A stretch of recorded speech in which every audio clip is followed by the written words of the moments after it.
welcome to episode 72 of Piv's NXT Point of View podcast. My name is Bill Pivots. So this week was the week that we got Finn Balor versus Shinsuke Nakamura.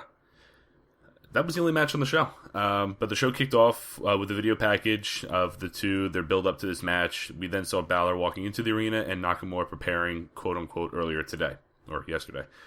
Samoa Joe walked out. He said he came here for a few reasons. He wanted to witness Balor Nakamura. And he said the implications are disrespectful to him because for some reason they both think the winner becomes a contender for his title. He said he slayed the demon and he's the undisputed champion. And Joe's the one that brought strong style to the shores, not Nakamura. He's the man, the new face of NXT, and a warrior. He then challenged anyone in the back to come out and try to stop him. And Rhino's music hit. He walked down to the ring.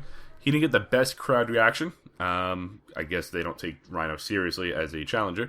He said that he'll go right through Joe to get to the top where he needs to be. Joe really didn't say anything, walked up the ramp, but then he was mouthing to him saying he'll beat him on his own time. We got word later on that Rhino and Joe would face next week on NXT. Interesting first segment. Joe declared himself the man as he is. He defeated the former champ. He's gone through everyone that he needs to. Rhino coming out was a little interesting. It's probably going to be a one-off between these two just to build some time as we get closer to TakeOver Brooklyn. I do like Rhino in NXT being like the veteran for the heels or faces, whatever role he wants to play, to go through to test themselves. I don't really see him being in the title picture at all. This is probably just the one match to put Joe over, leading to TakeOver. Along with Joe Rhino for next week, we got word that Bayley and Nia Jax will have a match, and that American Alpha will face the Authors of Pain, all happening next week. So it's going to be a big week next week. We got another video package building up to the main event, and after the commercial, it was time for Balor Nakamura. Like I said, it was the only match on the show, and for good reason. These two went at it for a long time. We got the entrances, first commercial break, and then the in-ring introductions. First couple minutes, they were feeling each other out. Nakamura did his thing against the ropes where he rested his head on his opponent's chest. Balor flipped him around and then did the too sweet sign to his forehead, which kind of pissed Nakamura off, and things started to pick up here. He landed a jumping heel kick and the good vibrations. He could then continue with the running knee and the double knees to Balor's neck, and we got to the second commercial break. Back from that, Nakamura continued with his knee strikes. Balor came back with a drop kick to Shinsuke's knee, and he took control. He would focus on that throughout the match. Finn rolled through a sunset flip. He landed a nice drop kick to the chin. Shinsuke countered, and he used the injured knee to connect with a kick and multiple knees in the corner. And it looked like he was no-selling the knees. The work that Balor did because he was using that knee fine, using some strikes. Balor kicked Nakamura off the top rope and he landed a baseball dropkick and his soccer kick from the apron, which actually made good contact for once. And with Nakamura down, we got to the second commercial break. Or third, I keep forgetting. This would be the final commercial break of the match, so here on out, it would be Balor Nakamura. He landed a double stomp to the back of the head, Balor that is. He got another near fall. He caught Nakamura in a nice leg submission. I've never seen it before. Corey Graves said he's never seen it before. He then transitioned out of that into a knee bar. But out of nowhere, Nakamura caught Balor with a triangle choke. He continued with his knees to the side of I think Balor's, to the side of Balor, his rib area. Balor connected with a reverse 1916 but got a 2 count. He then hit the sling blade but missed the shotgun dropkick. Nakamura landed a running kick and the Kinshasa, but Balor kicked out this time. Balor came back with a mid-air double knee stomp. They went back and forth with elbow smashes, forearm smashes. Balor kicked Nakamura the side of his left knee. Pretty much looked like it almost tore his ACL. Shinsuke came back this time with a nice super kick, both laying for a little bit. Balor connected with a second sling blade and the shotgun drop kick. Nakamura dodged the coup de grace, hit another knee smash from the second rope, and won with the Kinshasa to get the win. After the match, Nakamura and Balor shook hands.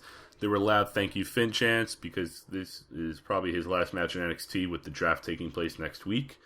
I saw, unfortunately, the spoilers for the NXT TakeOver Brooklyn card. I'm not going to spoil anything for you guys, so let's just say, you know what, let's move on. All right, back to the post-match stuff. They bowed. The crowd gave him a standing ovation. Balor left, and Nakamura celebrated as the show closed.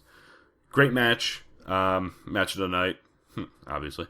A little slow in the beginning, but obviously they were building up towards the blow-off and after the final commercial break.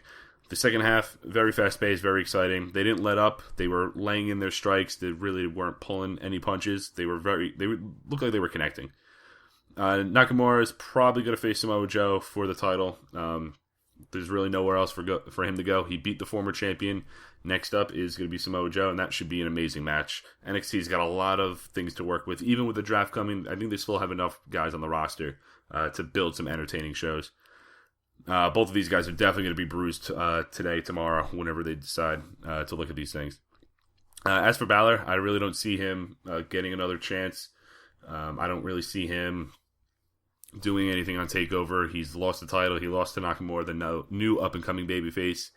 I really don't see him having a match at Brooklyn, which is upsetting. I would love to see him there, but he's had a good run in NXT, so got to get it to the main roster eventually.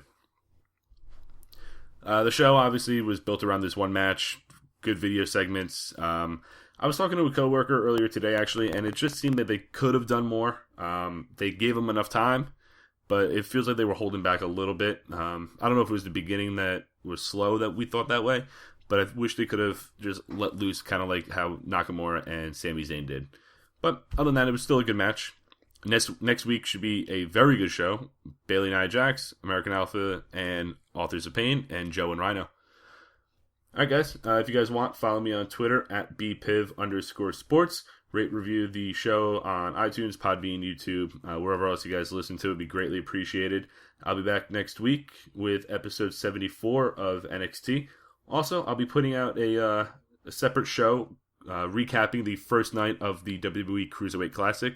That should be up, I believe, Friday sometime. So definitely take a look at that if you're up in the air about seeing the Classic, or if you did see it, want to hear my thoughts on it. That should go up either Friday or Saturday. Alright guys, thanks for tuning in. I'll be back next week. Peace.